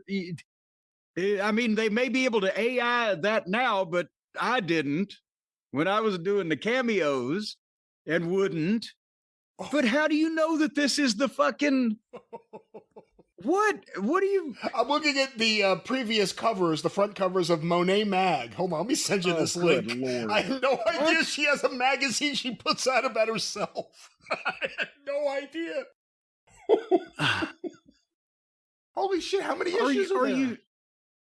Are you sending me this so that I can puke, join the club there, or read up on her and it'll change my mind somehow? I just need a second person to see this. I just sent you a link. It should be there shortly. Well, answer my question though. There is literally no way. You're a texting person. You know how it works. There's no way that if it's just, well, you know how this technology works. There's no way if it's just text that you could tell that this is the real person that you are. No, allegedly, unless you like writing to. Even if you're saying like send me a picture of yourself, it could be like one picture they send to all the fans who are signing up for $100 a pop to text with alleged Mercedes Monet. I can't get over the fact she has 40 issues of her magazine, written by Mercedes Monet. Oh no! Wouldn't you know who won the pony? Oh my God, I had no idea. Wait a minute. Oh, here it is. I've got the link. Mercedes. Oh, Jesus Christ. Her name just slides right in. She thinks a lot of herself, doesn't she? It seems so. Monet. No, certainly to God, these are not all magazines devoted to her that they have produced somehow. Well, digital magazine. I don't think they're printing anything. I can't imagine they're printing anything. I know what that. Well, who's going to say? Is this an entire? I'm afraid to click on it. Will it cost me anything? It won't cost you anything, except dignity. I've clicked on one of them, and her. Oh, issue 19. And then there's more pictures with, I guess these are stories. What the fuck? This is just her and her friends standing next to a tree. What is going on here? Oh, it doesn't give you the whole goddamn. Well, I guess it. Hold on. And she's really figured out how to shake down the fans. I got to give her credit. It's a picture of her under a tree, and a one paragraph story that she wrote about her experience under the tree. Oh, well, post view, 73 people looked at this, so maybe she's not getting My assistant and I took an Uber to this amazing 5-mile hike. When we were finished, though, we ended up having to walk another 5 miles to a little motel for help. We had no cell service and we're an hour and a half from our hotel. So these dumb douchebags hop in somebody else's fucking car and get driven to drive 5 miles through the woods, or to walk 5 miles through the woods. And when they get finished, though, they realize, well, we're 5 miles out in the fucking woods. And they got to walk another 5 miles to find somebody that can help them get back an hour and a half back to their hotel. Oh, but the housekeeper's son was so nice. He picked me and my assistant up. Good fucking job her assistant is doing. What's she assisting with? Hey, that poor assistant got dragged on a hike. You think she wanted to go on that? And drove us all the way back himself, saving us the $500 we would have had to pay for a car service. That's 5 text messages. So, but wait a minute. Besides the fact that they just willy-nilly went out in the woods on foot, $500 away from their goddamn hotel, they get in a car with the housekeeper's son. Who was that, Anthony Perkins? At this little fucking motel? The fuck? Norman! What's the matter with Norman, can you take him? Well, that's the magazine, folks. There you go. She has, like I said, certainly figured out how to shake down the fans. And unfortunately, I'm looking at another one here, only 110 post views. So she may be producing content, but it doesn't mean it's being consumed by more than 110 people. I bet you we just got her some attention. Oh, what is this? Christ. Wrestle, Snow Days, and Newbie Culture from the same issue you did. My team and I were talking about the recent... My team? Why do you have a team? You don't draw any money! She's got a team to get her out of the woods. My team and I were talking about the recent hurricane that hit my home state of Florida. Besides coming up with a new side hustle of tornado food delivery, I was really grateful that my home was fine during the recent storm. This got me thinking about how the weather has affected wrestling shows and traveling to wrestling shows. I was reminded of the time when I, Bailey, Apollo, and a few others literally got stuck in Colorado due to a snowstorm.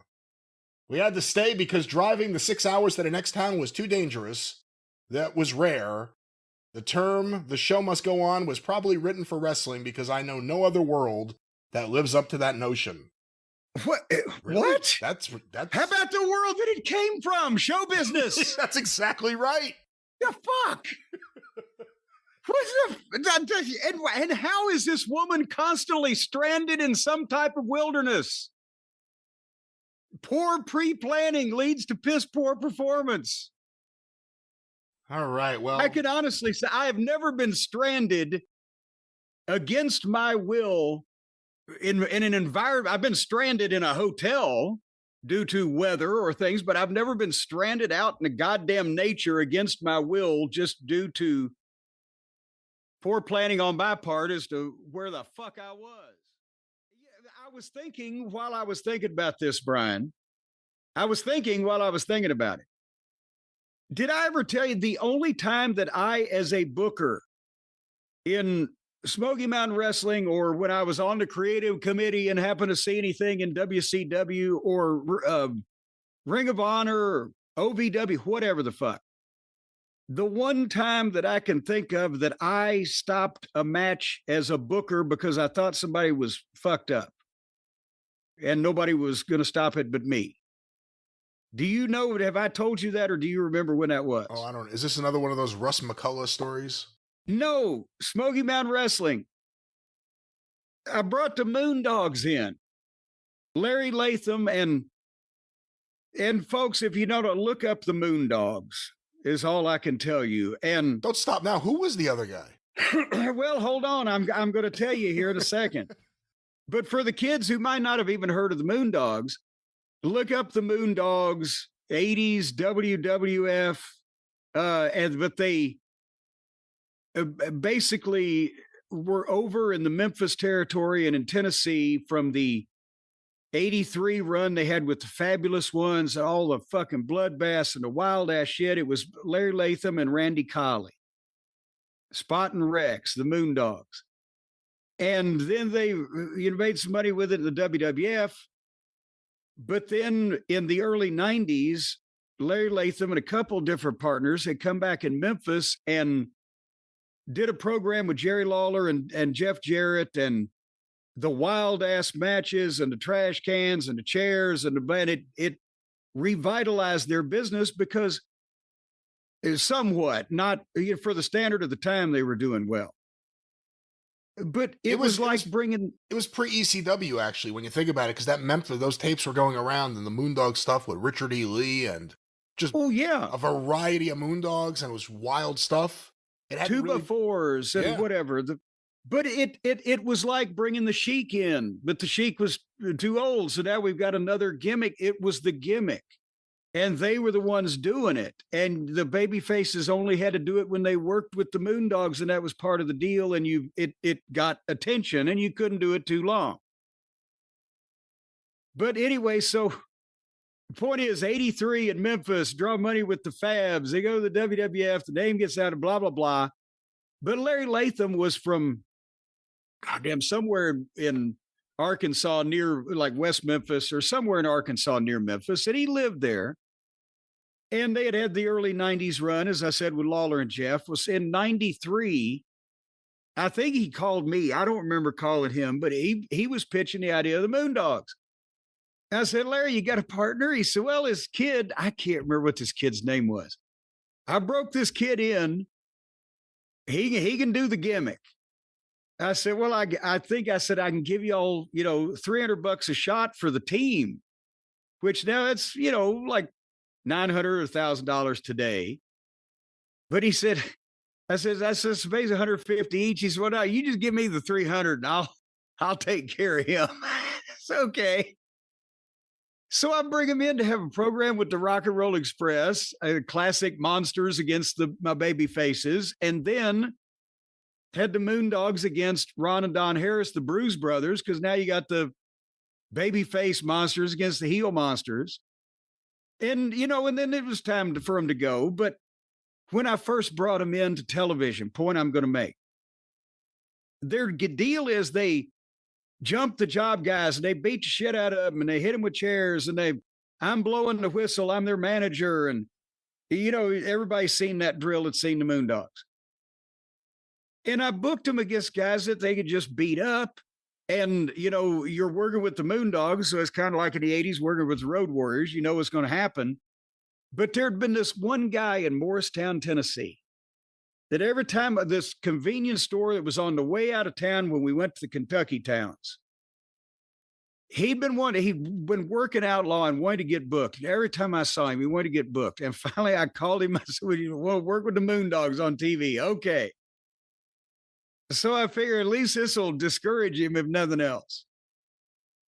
But they're having the match, and Brian Hildebrand, Mark Curtis is the referee. And it's a TV match. One of their, I can't remember if it was the first one they'd done or one of the first ones. And I think Brian's trying to control the shit in the ring, and Larry's got this guy out on the floor of the high school gym that we're shooting the TV in. And Larry Latham picks up a steel chair, just the same kind that you get at Home Depot, no padding, no nothing. And this guy was on his knees in front of him, and he just raised it up and hit him as hard over the fucking head as I've ever seen. I don't even know how to explain to you the sound or the force or the way it looked or just the guy crumpled. Oh. And I said, well, shit, he's killed him. And I'm waving at Brian. I said, ring the bell. And Brian turns around. Brian says, so what? I said, ring the bell. Just stop it. Just stop it. He's dead. He's killed him out here. Because Brian, I think, was still trying not to see all the chairs and shit so we wouldn't DQ it or whatever. And he just could ring the bell. And then the Moondogs are still beating these guys up. I don't think that first guy was up yet. But they want to do more shit, and I'm blowing the whistle for real. It's over. We're out of time. We got to go. We're in break. And I finally try to get them settled down. And because I'm sure I've seen, well, this fucking guy's got brain dead. We're going to have to call an ambulance here in a minute. And I can't remember. I said maybe even had to go to the desk and do a promo first, right? Or whatever. But as soon as we got back in the fucking locker room, I said, where's that fucking guy? And there he was, and he came up to me. He said, did I do okay, Mr. Cornette? You think you could use me again next month? I'm like, God damn, I never want to see you again. Oh. The fuck? Why are you going to blame him?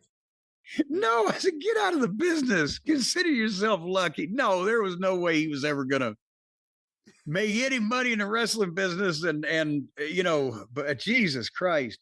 But I stopped the match that I was in as Booker because I thought, well, no, that's too much. We can't. We've gone too far. Damn it. And I don't know. Now please book me. Sure, I'll finally give you a shot against a moon dog. What did you think was going to happen? Well, now there's a line that needs to be crossed. I thought he'd get a good indoctrination into job guy, and I didn't know he was going to get fucking brain damage. Now it was hard to tell from before or after with this fellow if he suffered any ill effects in that department, but I didn't want to fucking hasten his goddamn decline. But no, this was years before ECW also. So when I saw the chair shots that poor old Boo Bradley, Balls Mahoney was taken, and then, but anyway, that's what I'm saying is sometimes you gotta, I'll tell you another one now that I've just thought of it. To be honest with you, did I tell you when I called an ambulance on somebody? In the middle of a match? As Booker, yes. No, I don't know. I hate to laugh because I don't know where this is going to go, but no, I don't know this story. I was in the goddamn match again, but I was also the Booker in Smoky Mountain Wrestling. We had, I think it was one of the Fire on the Mountains in Johnson City, Tennessee at Freedom Hall. And it was the 10-man Rage in the Cage where it was Bullet Bob Armstrong, the Rock and Roll Express, and two of Bob's sons, which I'm thinking were Scott and Steve. And it was my guys, the bodies were in it. I'm trying to think who else my heels were, and me, right? And you go in, War Games rules where you go in one at a time from each team, and finally you're all in, and a blah, blah, blah. And of course, I'm going to be the last one in because I'm scared. But anyway, what I didn't know until we had the match laid out, and the match was going perfectly according to Hoyle. But what I didn't know, because I was doing promos or whatever earlier in the day, it didn't just sit there and stare at everybody's conversation. But Ricky Morton and one of the Armstrong boys, I don't know, Scott or Steve, were having a debate because they were both going to get juice in the cage match, right? But they were having a debate on the best method of the blading process. And one of them was favoring once across lightly, that was the Armstrong, while Ricky Morton was favoring to stick it in and turn. And I don't know if they actually got goddamn, heated over it or whatever, but the match is going along and all of a sudden, boom. Armstrong has got his juice and there's, things are going on just fine. And boom, Ricky gets his and goddamn, Ricky Morton starts fucking bleeding like Tommy Rich after a 3-day bender in the Omni or something. And I'm like, fuck. And as the match is going on, again, they've got Ricky down and he sells like Ricky Morton. Have you ever heard that, Brian, that Ricky Morton sells like Ricky Morton? I've not heard that, no.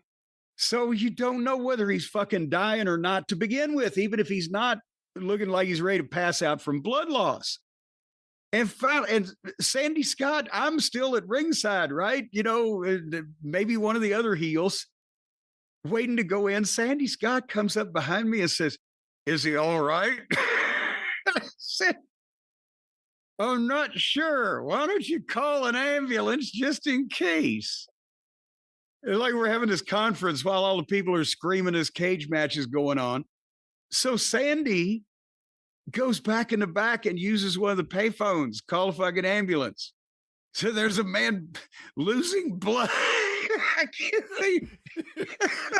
Yeah, what did he say? Well, he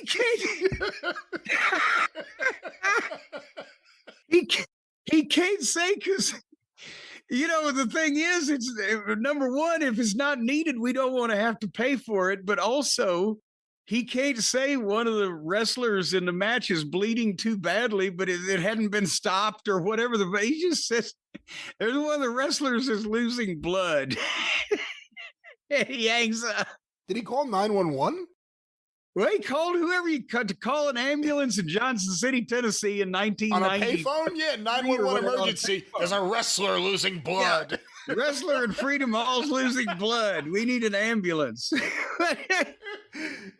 So then he walks back past me and he nods like I've called him, right? And Ricky's hanging over the ropes, and I mean, he's goddamn drenched. It looks like somebody's turned a bucket of red paint over his head. And finally, my time has come, and I get in there. And obviously, I'm trying to stay away from Bullet Bob, but in some way or another, the situation is not dire for me now where I can go over and get on top of Ricky Morton. And I get on him. I go, "Are you all right?" He said, "Yeah, I'm fine, Jimmy." He said, "Get on me." I said, "Well, what's the fuck? You're goddamn going to bleed out." "No, it's okay." So then I start beating on him. And then we finished the match. Obviously, they beat me in some fashion in the end. And then we get to the back. Well, now the back of the fucking ambulance is pulling up. And of course, Ricky's selling in the locker room or on the way to the locker room. And as he gets in the locker room, he's looking at the ambulance over there. So he's kind of covered his head up and then the towel we've got for his blood. But the ambulance people come in and there's Sandy and they say, "Where's the emergency?" "Oh, what do you, somebody call you guys?" Well, one of the fans must have called. They see one of the wrestlers was bleeding, but he's all right. They must have called you guys from a payphone or something. So we didn't have to pay for the ambulance. But it looked for a minute, it looked like it might be necessary. So we wanted to have the option. And was I too compassionate a booker, a matchmaker? I don't know. I don't know about that. I don't know if anyone's ever talked about your compassion as a booker or a matchmaker. Well, see, more people ought to then.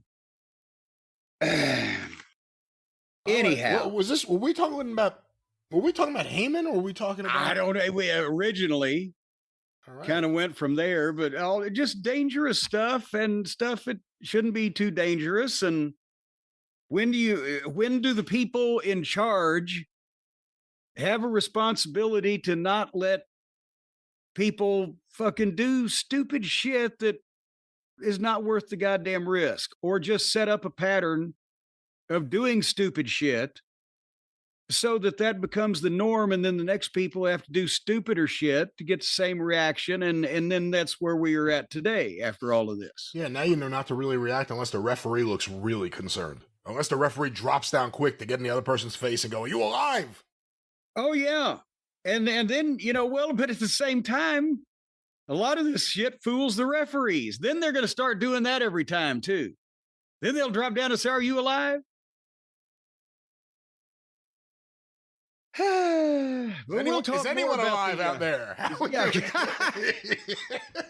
We'll talk more about the blooper reel when we get to the modern wrestling. All right, well, let's see about what state we're in right now. Jim, there is a lot going on. We have a lot to get to. We have some reviews. We have the roster review, which a lot of people have been waiting for. Lots of other things happening. Why don't we start with something that's a bit, what the hell's going on with this? We talked last week about Ric Flair and the news that he had launched or was behind a company or aligned with a company called Ric Flair Spirits, of all things, with a line of Ric Flair liquor drinks, Ric Flair liquors, Ric Flair alcohol products. Have you had some of the Ric Flair liquor drinks, Brian? Everything from Flair bourbon to wooski. Right when we talked about that, there were a lot of people getting in touch about a tweet. Jim Ross has been on social media, from at least what I've seen, and I don't follow him or anything, just a few times it's been retweeted over the last few weeks talking about his medical issues, and he went in for surgery, he came out of surgery. Yes. And he just actually, I think right before we're going on the air, has tweeted that he's home from the hospital and starting his recovery there. But yeah, we've mentioned a few weeks ago when he made the public statement that he was being treated for cancer. Everybody's up on that. And Jim Ross has a lot of fans, so naturally Yeah. his fans would want to know what's going on with him, especially if it's something, as serious as this. Well, in the midst of that, Ric Flair tweeted out, Jim Ross will always be Jim Ross, seeking attention. Focus on your recovery. And then he tagged him in it, and a lot of people took that as, what the hell is Ric Flair doing? Why would he do this? Was there a smiley face? No, I don't think Ric Flair uses emojis, or at least Or not here. any type of little semicolon right parenthesis? Other than him tagging him at the end to make sure he saw it, no. But that's... I heard that. I didn't hear it. It wasn't spoken. I saw that, and I was trying to figure out if it was in response to some specific statement or event or remark that someone has made. Was it in response to something that someone had said, or that an announcement that had been made that people were supposed to know what the fuck he was talking about? If he then, as we will find out here in a second, claimed that it was taken out of context. What was the context? You just blurted something out in the wild, right? And nobody, if they did misunderstand it from what you meant it to be, Rick, then why not? Because we knew what you were fucking talking about. How did you take it? Jim Ross will always be Jim Ross, seeking attention. Focus on your recovery. That's right, because people had started retweeting it with the goddamn Jesus guy, and I'm like, what the fuck? And I'm thinking, from Jim Ross's goddamn hospital gurney, did he give some kind of interview where he said something about Rick that what bam? And I'm like, then since that apparently is not the case, I'm wondering if Flair just saw something at some point in time and assumed that if he responded to it, that in that moment that everybody would know exactly what he was fucking talking about. But it was the oddest fucking thing. Did they have problems? I don't know what to fucking think. When you were with them, and again, they worked together after that too, but when you were with them, let's say in 88, 89, 90, did they have problems? Did they work well together? The only problem that they had, and I've said this many times, was that Flair viewed JR as being more on Jim Herd's side because JR had to coexist in the office with the fucking raccoon-headed asshole, and was tried to be a more amenable or professional or acquiescent or whatever to him than Flair, who just wanted to say, fuck you, jump out the window, and me too. But it was not like that either one of them personally had an issue with each other or whatever. And as I said, I don't know what's gone on with anybody the last number of years. I'm over here. I try to stay away from these things. But that's what Flair put out.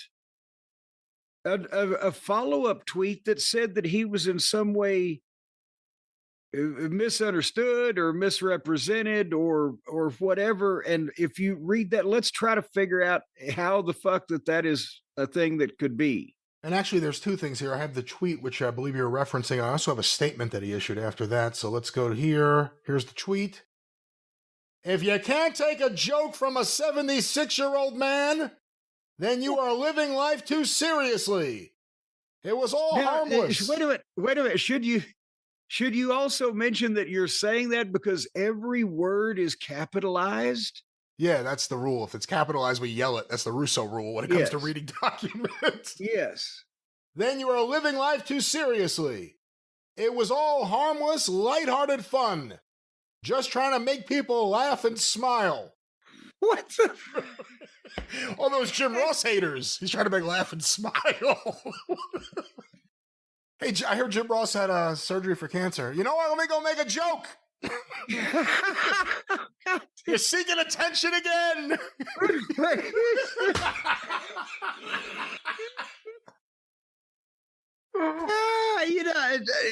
I gotta be honest. Rick used to be a bit better of a comedian. I don't. How is that a joke? That's what I'm thinking. Is does Rick think that he's sending out the meaning that he thinks in his head telepathically along with these tweets, so people would understand it? When that, I was like, God damn, is seeking attention for his cancer. How'd you got cancer? Seeking attention again. Woo! Well, we have another statement here. I won't yell this one. I just made it clear to the world in an article coming out on Sports Illustrated by Justin Barrasso that Jim Ross was on my Mount Rushmore, along with Gordon Soley, Gene Okerlund, and Jerry Lawler. That's that's an interesting Mount Rushmore there. That is an interesting choice of announcers when well, he's covering the spectrum. That's high praise because it was very difficult for me to leave out Tony Schiavone. Oh, Jesus. But Jim Ross and Jerry Lawler were the greatest tandem ever. Nobody should be upset because two people have a difference in opinion. It happens in life. I lost a son. He lost a beautiful wife. We have a lot in common. We were both considered the best at what we do. Let's leave it alone at that, and all the haters can focus on someone else now. Well, wait a minute. I think it was alone until you brought it up, but besides that... Ignore the fire! I started the fire! What?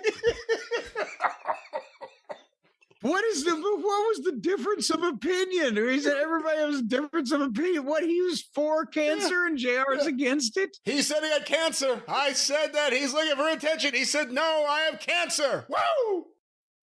It's a difference of opinion. What is the difference of opinion? You need a second opinion? You're seeking attention. That's like, I tell you. I went to the doctor. The doctor said, I think you're ugly. I said, I'd like a second opinion. Okay, you're stupid too. How you doing, Jim? Do you have a good support system? Well, the greatest of all time just told me I'm seeking attention. Do you think Rick should send him a case of whiskey or something to ease the pain, or I don't know. Well, maybe Rick can, the next business he'll get into is an organ transplant service called Woo Organs. Because if you partake in all the rest of the Woo brand items, you're going to need your liver replaced, your kidneys replaced, your pancreas, your uvula. All those things are going to need to come out and have somebody else's come in. So start now, and that way they can start harvesting the organs for the next generation of the Woosumers. Woosumers. You could just see Jim Ross's face, like looking at his phone, like, hey, let me scroll. What the fuck? What the fuck? All right. Well, that's the, I don't know what we call it, the Ric Flair Jim Ross feud update. It's just a difference of opinion. All the haters can focus on something else. It was a joke. It's just you and me, and we just disagree. Dun, dun, dun, dun, dun, dun, dun, dun.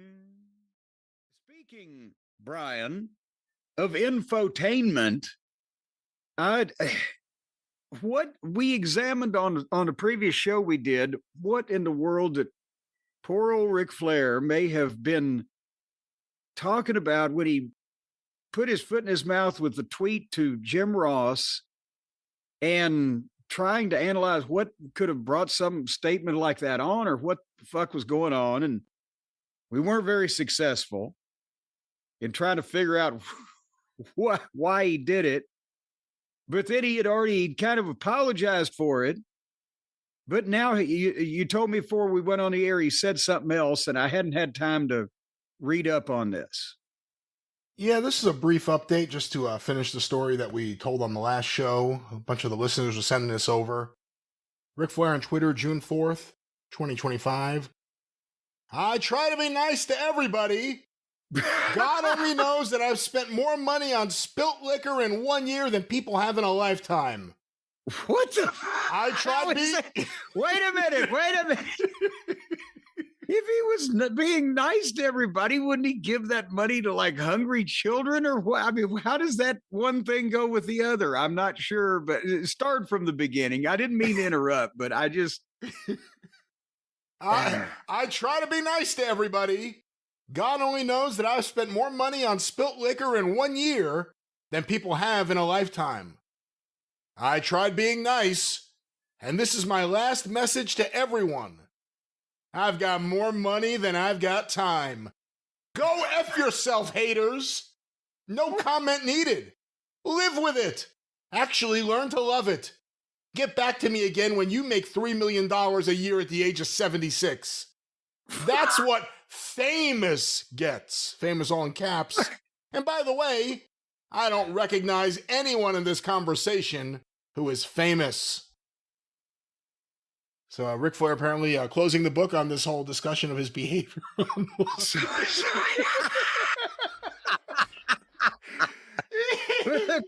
A clear and concise declaration to the people that he had a contradictory opinion with there. I tried to be nice to you, but I make more money than you.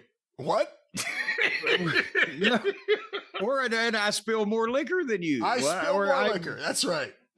But he spilled more. Now he made more money to spend more. No, he spent more money on the liquor that he spilled than they made, or that they spent on the liquor they spilled. God only knows that I've spent more money on spilt liquor in 1 year than people have in a lifetime. Just saying. Okay, so now wait a minute. Now that's what it is. Taking that as the grammatically correct statement, how much money do you think you've spent in your lifetime on spilled liquor, Brian? Oh, I spilled for free.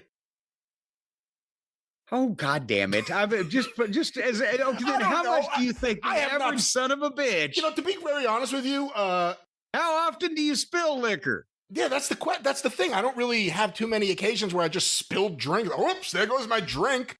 Maybe every now and then, like a little drop comes out because you're walking with a drink, but it's never like, oh, I spilled another one. Let me get another one. Oh, I dropped another one.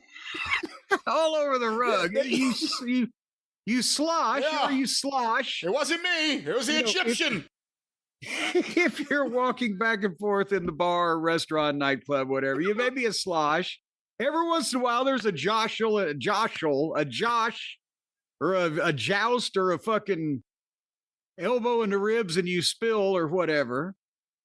But I don't think that's a big. Well, let's do the math. It's like that for the average person. A lifetime of spilled liquor could be $72.48. If that much, I guess let's do the math. If you buy 20 kamikazes, and what were the 1986 prices for kamikazes? Well, let's just use round up $5. $5 a kamikaze. You buy 20. Well, there's $100. There's $100. How much spillage is going to happen from that? $1's worth? Well, what if you're carrying the tray and you're drunk and you spill the whole thing? Then that could add up. Yeah, I didn't even think of that. Mass spillage. I didn't even think of that. I'm thinking drink at a time. I'm thinking drink at a time, not Ric Flair. Oh, I got 20 drinks. Oh, shit. Do you have to charge me? Yeah, we have to charge you. We just gave you all those and you spilled them everywhere. I just don't know that. Again, I love Rick. I'm not sure that it's a compelling argument when you have to put your tax return up on the fucking post as part of the argument in defense of something that you said. Well, I'm just glad that unlike Jim Ross, Ric Flair doesn't look for attention. Unlike that dastardly Jim Ross always looking for attention with his cancer. I hate JR the way he goes out dressed like Christmas packages all wrapped up, and that horrible fashion sense he's got, and all of the JR branded products like wings and weed and whiskey and antidepressants. I don't know what's going on. I saw Jim Ross with an IV. He'll do anything for sympathy. Woo! He looked at me as I walked by like he expected me to help him up. He tripped on the liquor that was spilled. And now somebody's going to use as the headline, Jim Ross injured, slipping and Ric Flair denies intervention. That's what he should open next. The Ric Flair slip and slide. And it's fucking kamikazes being shot down the water slide. So if you go down belly first or feet first and on your belly, you can drink at the same time. Nothing sent you for a ride like Wooski. Woo! All righty then. Well, we wish all parties the best in this situation. And Rick is basically said this will be his final word on the subject, unless he forgets that he said this. He might say something else. When you make $3 million a year at the age of 76, that's what famous gets. Thought it was 3.6. He said $3 million a year at the age of 76. Oh, at the age of 7. I thought it was 3.6 at the age of 70. I wanted to get this correct. You know, we got to get these facts and figures correct, Brian. Yeah, you know who's looking at this one? It's very important. The IRS is probably looking at this tweet right now. But yes, it's very important. I would say, and of course, and that's a gross now, before expenses. Brian, before we go any further with the program, I'm having something is coming across the news desk here over at the castle. This is from a fellow named Ralph Jackson on Twitter has sent me. Do you have your Antonio Inoki keychain there with you that you're trying to play the music? Because he has given us some information on these models of these collectibles and how that they might be operated. Oh, that's the beginning of the Ichi Ni Sanda chant. And then, of course, the famous Tagada. And I've seen some of these people with their guesses. None of them have gotten it. Say, hold it down. Here's me holding it down. No. They say there's a button or a pressure point somewhere. There's no pressure point or no button. Listen to me. I've got an expert here that's trying to tell you. You're just all fucking head up over nothing. It's got a impact activation. Since it's themed around a wrestler, it might have a motion or impact sensor. You try slapping or tapping the face head area moderately hard, like in Noki's famous fighting spirit slaps. Okay, I'm gonna slap but not too aggressively to avoid damage. I'm slapping the shit out of this thing. He's... Whoa. Aha! No, that was a scream. Like, it almost sounded like... Slap him again. He'll scream again. He'll squeal like a bitch. Slap him. Slap him in the face. It was just a scream there. Did you hear that?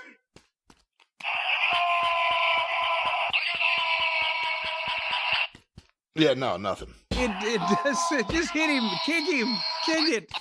Kick it some more. Now, I will say users report this works on some versions, but it could drain batteries faster if overused. Now, this fucking thing. There's also some other options here now. Oh, yeah. Because the toy could be defective, which is a common issue with these Iwaya-produced items, as many eBay and collector listings note non-working sound even in new condition. You might need to contact a toy repair specialist or look for replacement parts online. Again, let me just jump in real quick. When I got this, I got 3 of them. There's 3 different ones. I said, I'm opening one of them because I want to hear it. And of course, the batteries were dead and didn't do anything. I replaced the batteries. I fixed the corroded areas because parts of it had been corroded. It's from 1998. Yes. And the music plays, it's just one every... I've heard it at least 6 times. But just not now. Never on the air. No. You hear these songs play, but no one else can hear them, is what you're saying. The pressure point. If I push from his head, what's that? I'm pushing it so hard his legs are bending. Jeez. Wait a minute now. Hold on. Here's another one. Try holding it for 2 to 3 seconds to trigger the song. 1, 2, 3, 4.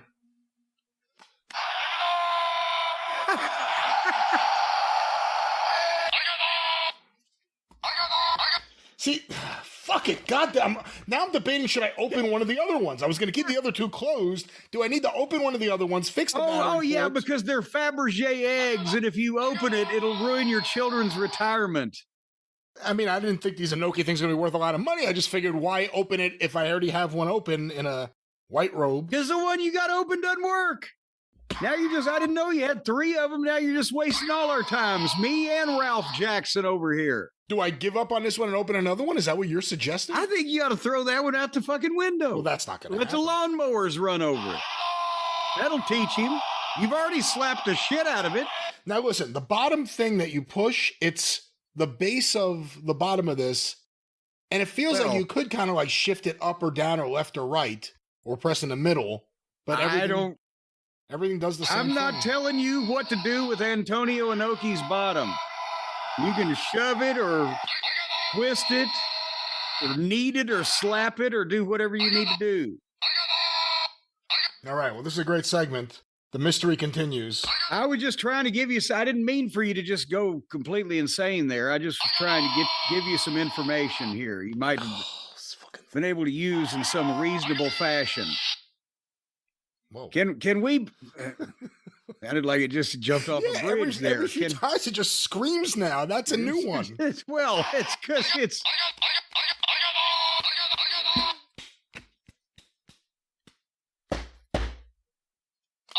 Ah! All right, can we get away from Tiger Da? And later on, it's going to say, "My name is Antonio Inoki, and I'm going to kill you." Trying to mellow out here. Well, why don't we talk about the mellow tones? Oh, would you stop it now? For heaven's sake, would you stop? And speaking of chucking things, did you chuck the broken, the discombobulated Antonio Inoki keychain that we have been plagued with for the past? The other day, it stopped working when you began slapping it about the head and face, trying to make it play that song. Which you told me to do, so you should buy me a new one. Well, I was reading the copy from, what was his name, Ralph? Ralph said to do it. He said he was an expert. I don't know about these things. I'm a simple man. I'm Tell it not to a the judge. keychain expert. Yeah, it Have broke. It broke. You broke it. I broke it. Well, you told me to slap it, and now if I push this, nothing happens. For those of you following on Instagram and Twitter, I posted some photos. I have 2 more ready to go. And I said, I'm going to have to do that. We're getting this song on the air one way or the other. So everyone said, open the one on the left because the one on the right looks so good you don't want to open that package. So I did that. I opened the one on the left. It's Antonio Inoki in a red robe, black tights, blue towel. I cleaned the corroded battery port, put the batteries in, closed it, does nothing. I'm pushing it now. However, there's a weird thing where if I move the 3 little batteries around, before it was. You hear that? There's something there. There's some life. There go the batteries. I got to try this again in a minute. But there's something there. We have found signs of life, ladies and gentlemen. And they aren't just any life. They're the life of Inoki. So we're going to do what we can. See? There's something. It's still just yelling Tiger Da. There's still no music. But there's something happening. It gives me hope that... It's doing the same thing the first one did. I'm going to have to open the third one, as nice as that package looked. I guess that's the point. The pressure, the peer pressure, the solution. Is there some way you can steam it open or something so that, you know...